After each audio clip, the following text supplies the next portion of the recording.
नमस्कार। मेरे चैनल पर मैं आप सभी का स्वागत करती हूँ। आज मैं आपको होली के बारे में जानकारी और होली की कथा सुनाने वाली हूँ। होली रंगों का तथा हंसी खुशी का त्यौहार है। यह भारत का एक प्रमुख और प्रसिद्ध त्यौहार है जो आज विश्व भर में मनाया जाने लगा है। रंगों का त्यौहार कहा जाने वाला यह पर्व पारंपरिक रूप से 2 दिन मनाया जाता है। यह प्रमुखता से भारत तथा नेपाल में मनाया जाता है। यह त्यौहार कई अन्य देश जिनमें अल्पसंख्यक हिंदू लोग रहते हैं वहाँ भी धूमधाम के साथ मनाया जाता है। पहले दिन को होलिका जलाई जाती है जिसे होलिका दहन भी कहते हैं। दूसरे दिन को धुरखेल या धूलिवंदन कहते हैं। इस दिन लोग एक दूसरे पर रंग गुलाल इत्यादि फेंकते हैं। ढोल बजाकर होली के गीत गाए जाते हैं और घर घर जाकर लोगों को रंग लगाया जाता है। ऐसा माना जाता है कि होली के दिन लोग पुराने कटुता को भूलकर गले मिलते हैं और फिर से दोस्त बन जाते हैं। एक दूसरे को रंगने और गाने बजाने का दौर दोपहर तक चलता है। इसके बाद स्नान करके विश्राम करने के बाद नए कपड़े पहनकर शाम को लोग एक दूसरे के घर मिलने जाते हैं, गले मिलते हैं और मिठाइयाँ खिलाते हैं। राग रंग का यह लोकप्रिय पर्व वसंत का संदेशवाहक भी है। राग अर्थात संगीत और रंग तो इसके प्रमुख अंग है ही, पर इनको उत्कर्ष तक पहुंचाने वाली प्रकृति भी इस समय रंग बिरंगी यौवन के साथ अपनी चरम अवस्था पर होती है। फाल्गुनी माह में मनाए जाने के कारण इसे फाल्गुनी भी कहते हैं। होली का त्यौहार वसंत पंचमी से ही आरंभ हो जाता है। उसी दिन पहली बार गुलाल उड़ाया जाता है। इस दिन से फाग और धमार का गाना प्रारंभ हो जाता है। खेतों में सरसों खिल उठती है। बाग बगीचों में फूल की आकर्षक छटा छा जाती है। पेड़ पौधे पशु पक्षी और मनुष्य सब उल्लास से परिपूर्ण हो जाते हैं। खेतों में गेहूं की बालियां इठलाने लगती है। बच्चे बूढ़े सभी व्यक्ति सब कुछ संकोच और रूढ़ियाँ भूलकर ढोलक झांझ मंजीरों की धुन के साथ नृत्य संगीत व रंगों में डूब जाते हैं। चारों तरफ रंगों की फुहार फूट पड़ती है। गुजिया होली का प्रमुख पकवान है जो कि मावा और मैदे से बनती है और मेवाओं के से युक्त होती है। इस दिन कांजी के बड़े खाने व खिलाने का भी रिवाज है। नए कपड़े पहनकर होली की शाम को लोग एक दूसरे के घर मिलने जाते हैं जहां उनका स्वागत गुजिया नमकीन व ठंडाई से किया जाता है। होली के दिन आम्र मंजीरी तथा चंदन को मिलाकर खाने का बड़ा महात्म्य है। होली के पर्व से अनेक कहानियाँ जुड़ी हुई हैं। इनमें से सबसे प्रसिद्ध कहानी है भक्त प्रहलाद की। होली के संबंधित मुख्य कथा के अनुसार एक नगर में हिरण्यकश्यप सतयुग में जन्मा एक दैत्य राजा था जो अति पराक्रमी तथा शक्तिशाली था। उसका जन्म महर्षि कश्यप के कुल में हुआ था। साथ ही उसको भगवान ब्रह्मा से विचित्र वरदान मिला था। भगवान ब्रह्मा से मिले इसी वरदान के कारण स्वयं वह सभी को अपनी पूजा करने को कहता था। अपने बल के अहंकार में वह स्वयं को ही ईश्वर मानने लगा था। उसने अपने राज्य में ईश्वर का नाम लेने पर ही पाबंदी लगा दी थी। हिरण्यकश्यप का पुत्र प्रहलाद ईश्वर भक्त था। प्रहलाद की ईश्वर भक्ति से क्रोधित होकर हिरण्यकश्यप ने उसे अनेक कठोर दंड दिए, परंतु उसने ईश्वर की भक्ति का मार्ग न छोड़ा। प्रहलाद भगवान विष्णु का उपासक भक्त था। हिरण्यकश्यप ने भक्त प्रहलाद को बुलाकर विष्णु का नाम न जपने को कहा तो प्रहलाद ने स्पष्ट रूप से कहा, पिताजी, परमात्मा ही समर्थ है। प्रत्येक कष्ट से परमात्मा ही बचा सकता है, मानव समर्थ नहीं है।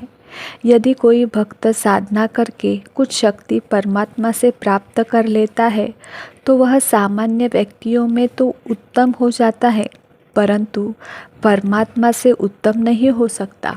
यह बात सुनकर अहंकारी हिरण्यकश्यप क्रोध से लाल पीला हो गया और सिपाहियों से बोला कि इसको ले जाओ मेरी आंखों के सामने से और जंगल में सर्पों में डाल आओ। सर्प के डसने से यह मर जाएगा। ऐसा ही किया गया, परंतु प्रहलाद मरा नहीं क्योंकि सर्पों ने डसा नहीं। हिरण्यकश्यप की बहन का नाम होलिका था। होलिका को भगवान ब्रह्म से वरदान प्राप्त था कि उसे कोई भी अग्नि में जला नहीं सकता। इसी का लाभ उठाकर हिरण्यकश्यप ने होलिका को कहा कि वह प्रहलाद को अपनी गोद में लेकर अग्नि में बैठ जाए ताकि प्रहलाद वहाँ से भाग न सके और वह उसी अग्नि में जलकर खाक हो जाए। क्योंकि होलिका को वरदान प्राप्त था, इसलिए वह प्रहलाद को अपनी गोद में लेकर अग्नि में बैठ गई। किंतु आश्चर्यजनक बात यह रही कि उस अग्नि में होलिका जलकर खाक हो गई, जबकि प्रहलाद सकुशल बाहर आ गया।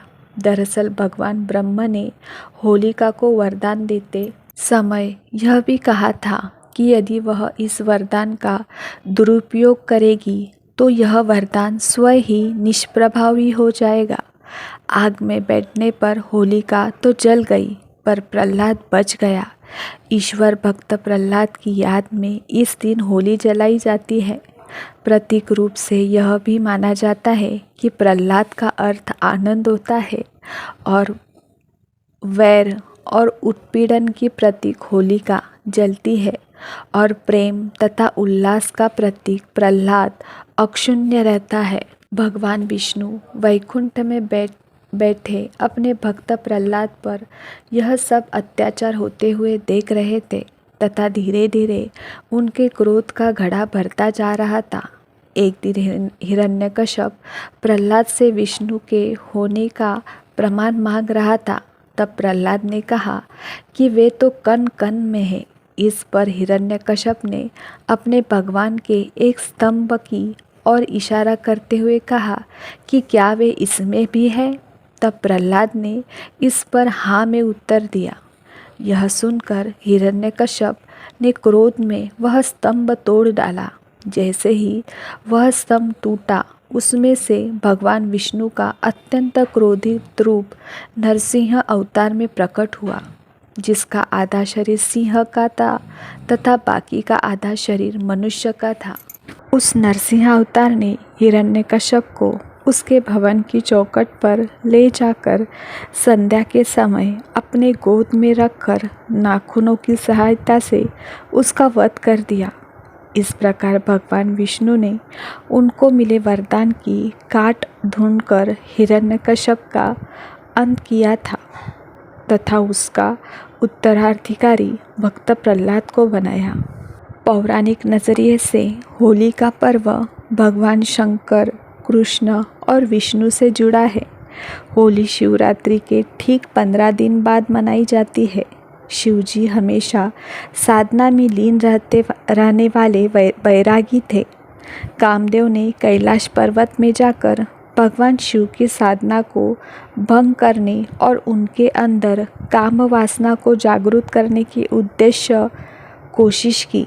तब भगवान शिव ने अपनी तीसरी नेत्र से कामदेव को भस्म कर दिया था। ऐसी मान्यता है। होली के एक दिन पहले होलिका जो जलती है, इसी प्रसंग के बाद हुई थी। कामदेव को भस्म करने के बाद शिवजी शांत हुए थे। तब देवी पार्वती और कामदेव की पत्नी रति ने कामदेव को दोबारा नया जीवन देने का आग्रह किया था। शिवजी ने उनकी प्रार्थना को मानकर कामदेव और रति को राधा और श्री कृष्ण के रूप में पुनर्जन्म दिया था। शिवजी की तपस्या भंग होने के बाद देवताओं ने शिवजी को पार्वती से विवाह के लिए राजी कर लिया। कामदेव की पत्नी रति को अपने पति के पुनर्जीवन का वरदान और शिवजी का पार्वती से विवाह का प्रस्ताव स्वीकार करने की खुशी में देवताओं ने इस दिन को उत्सव की तरह मनाया। यह दिन फाल्गुन पूर्णिमा का ही दिन था। तभी से भगवान कृष्ण और राधा मिलकर होली खेलते थे। होली का त्यौहार राधा कृष्ण के पवित्र प्रेम से भी जुड़ा हुआ है। पौराणिक समय में श्री कृष्ण और राधा की बरसाने की होली के साथ ही होली के उत्सव की शुरुआत हुई। आज भी बरसाने और नंदगांव की लठमार होली विश्वविख्यात है। शक्ति पर भक्ति की जीत की खुशी में यह पर्व मनाया जाने लगा। साथ में रंगों का पर्व यह संदेश देता है कि काम, क्रोध, मद, मोह एवं लोभ रूपी दोषों को त्याग कर ईश्वर भक्ति में मन लगना चाहिए। अगर आप ऐसी ही जानकारी और कथाएं सुनना चाहते हैं तो मेरे चैनल को लाइक और सब्सक्राइब कीजिए। बेल आइकॉन के नोटिफिकेशन को ऑल पर सेट कीजिए और शेयर कीजिए। मेरा वीडियो सुनने के लिए मैं आप सभी की आभारी हूँ।